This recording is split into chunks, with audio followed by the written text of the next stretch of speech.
What's up, good people, and welcome to my channel, or welcome if you're new here. Today we are going to be talking about some things that I have learned from living in New York for 2 months now.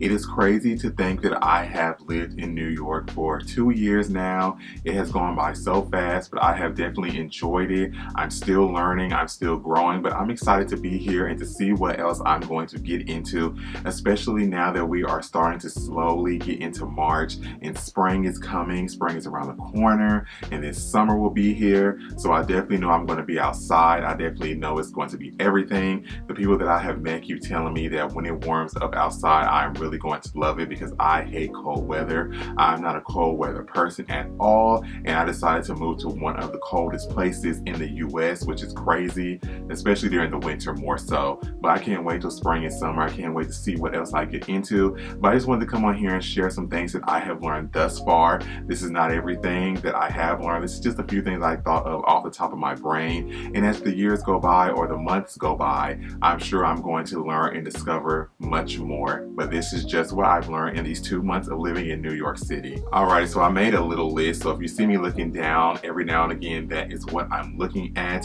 But the very first thing that I learned from moving here is that people are not as mean as they make them out to be. Now, everybody always says, you know, people up north or people that live in New York are just so nasty, they're so rude, they're so mean. Thankfully, I have not ran into that. Now, one of my friends, I feel like she has had a completely opposite experience than me, because when we link up, she does say, people here are so rude, people here are so nasty. But I have not had the experience, I guess, maybe because I've had a little bit of training with New York, because when I was at my previous airline, my very first base was New York City. So I was here for 3 months during the summer and I loved it. So I feel like I kind of got a little bit of a taste of the culture and the people, and I feel like I just know how to maneuver and move around and, you know, mind my business and stay to myself. So I really haven't had any altercations where anybody has been crazy or rude to me at all. But I did have one instance where I was getting on the train leaving the airport,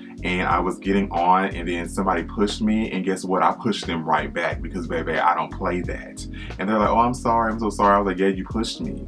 Like, you don't touch me, you don't push your hands on me, you don't do none of that, I won't do none of that back. And you know, that's not the right thing to do, because you never know where people can go with that, but I don't care. Respect is something that everybody deserves, and if you disrespect me, I'm disrespecting you back. That's just how I am. I'm sorry. But yeah, besides that, I haven't had any crazy run-ins.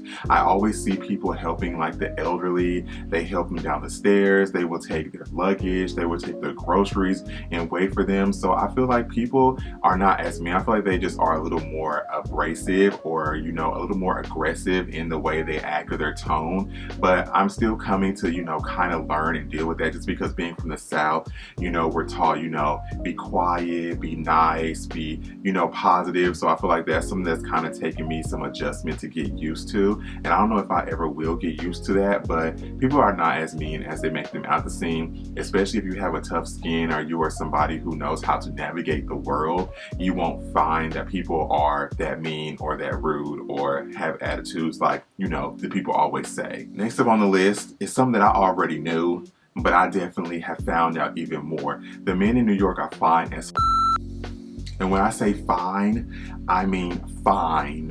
And I think it's because of the swag. New York, you have a little bit of a different swag living here. The people, I don't know what it is, but something about them, something about that accent, the way they talk, when they be saying, hey, yo, I just don't know what it is, but it's just something about them. It's something about the way they talk that just makes them look even better. They have more swag than people do at my hometown. And I'm from Nashville, which I feel like is growing into a major city, or trying to be. But compared to a southerner, the swag and the energy just don't match. Like, it's just totally different. Like, the way they carry themselves, the way they dress, the way they act, it's just it makes you want to melt. It makes me want to melt. Like, I am melting right now just thinking about it. Like, I feel like it's just on a whole different other level that you just can't even compare to no other state in the world. It's just a swaggy place. Like, New York has swag. Even the women have swag. That's just in general. But the men, ooh. I'm in my mind, in my delusional mind, I'm thinking that, you know, I'm going to find my New York bae, and I'm still looking for you, bae, and I'm still trying to find you, and I hope that you find me and we live happily ever after wherever the world takes us, because I want one. I want one badly. Now, this is something personal for me that I feel like I've learned about myself.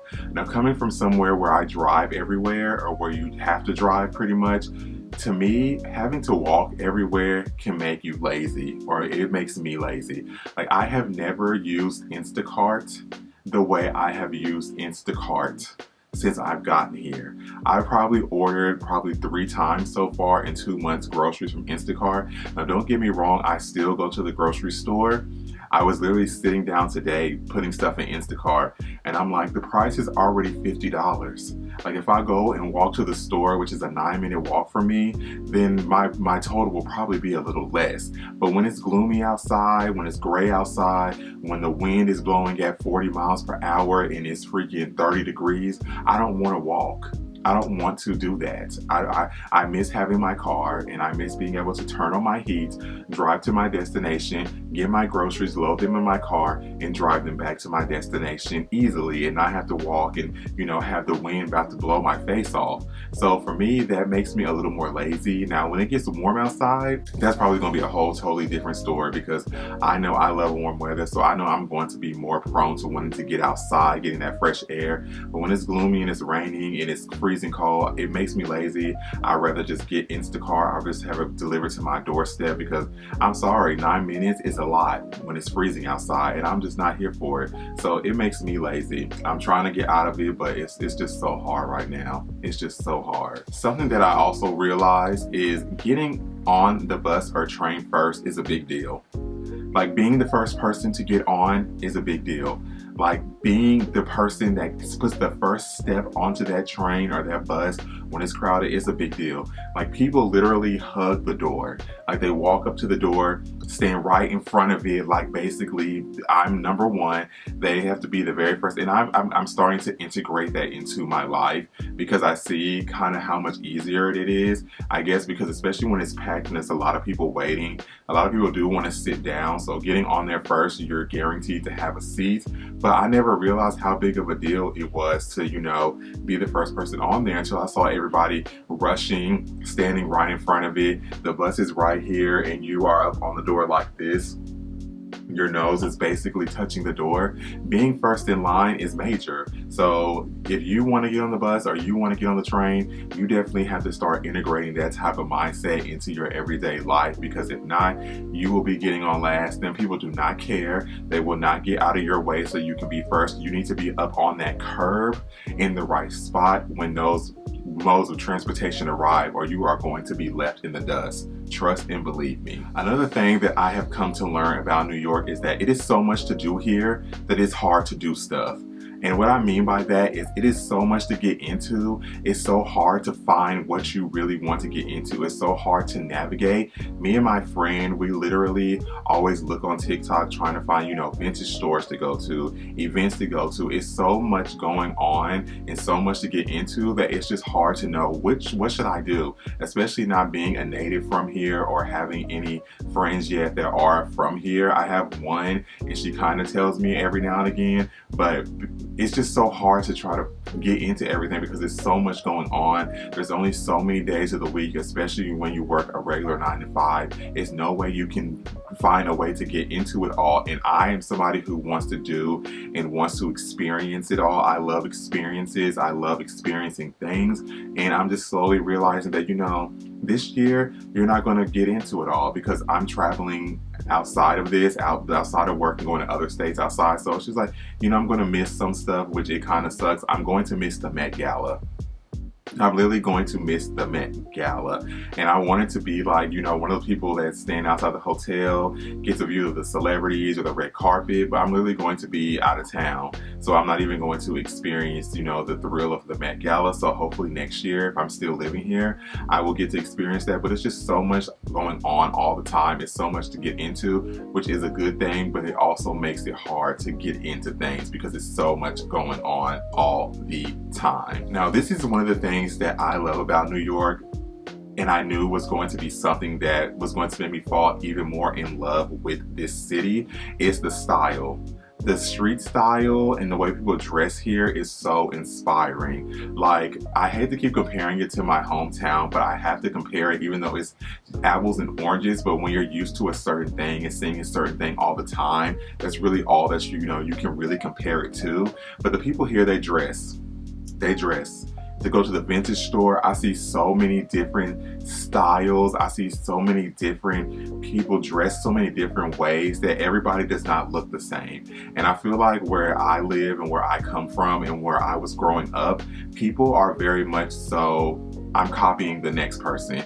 If something was very trendy or somebody had something, everybody wanted that one thing. Everybody pretty much would dress the same. I don't always feel like there's individuality at home. I still feel like there are people that dress the same, because I've always gotten people come up to me like, are you from California? You don't dress like you're from here. Like, people dress the same. They don't put a lot of effort into their outfits, whereas here, people put more effort in their outfits. They dress more of their personality. They dress how they feel. They don't care about expressing themselves. And that may be because this is more of a free state, whereas at home it's a southern state. I feel like some people sometimes are scared to express themselves in certain ways. So I definitely love that, and it's definitely inspiring to me. I feel like it's opening me up to want to try new things, to be a little more edgier in my style, and add more different types of variations where I would never do so. So I love that about that here, and I can't wait to see what the spring summer style is going to look like, because the girls and the guys and the days and the thems have been eating up the fall winter. Like,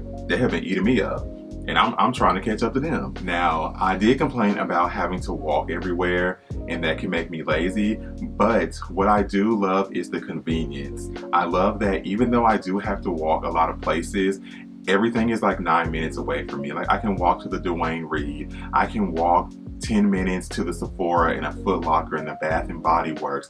There's a Chinese restaurant right around the corner. There's a convenience store not even 2 minutes away from where I'm living. Like, I can just walk to everything, and everything is so convenient that I don't have to have a car, which I love and I appreciate, but I also miss my car. There are pros and cons to both, but it's so convenient that everything is right at my doorstep. Everything is right there. I can literally step out and not have to walk far. I don't eat Chick-fil-A, but Chick-fil-A is a 9-minute walk for me. Chipotle is a 9-minute walk for me. There's a cafe at 9 minutes. Like, everything is just so convenient and so in the area, which I love, and that may be because of the area that I'm living in, but I love that it's so convenient. It's easy for me to get to work. It's only a 15-minute bus ride to the airport, which I also love. Everything is so convenient to get around where you don't necessarily have to have a car. So even though walking a lot is making me lazy, it's still convenient that I can, walk out and get to everything so easily. I don't think I will ever get over that, not having to drive, not having to be in traffic or anything like that. It's so nice. It's so convenient. Even though the train is annoying sometimes. And I'm sure I don't gotta be living a local or gotta be from here to say that the train can be annoying sometimes. If you've never ridden the train, then you'll know what I'm talking about. The train can be a little annoying sometimes, but I still love having the convenience and having everything at my fingertips. Alrighty guys, so that is going to basically do it for everything that I have learned in my 2 months of living in New York thus far. I'm sure once it starts getting warmer outside, we are going to be learning a whole lot more and have more things to add to that list. If you are from New York, please let me know what us people that are not from here should know and should be learning about this great city. If you are somebody who has moved here, what are some things that you have learned that I may have not touched on or talked about? Please leave them down below in the comments. And until I talk to you guys in my next video, make sure that you do like this video, give it a big thumbs up, hit that subscribe button down below. And until then, I will talk to you guys later. Make sure that you shine bright like a diamond. Bye.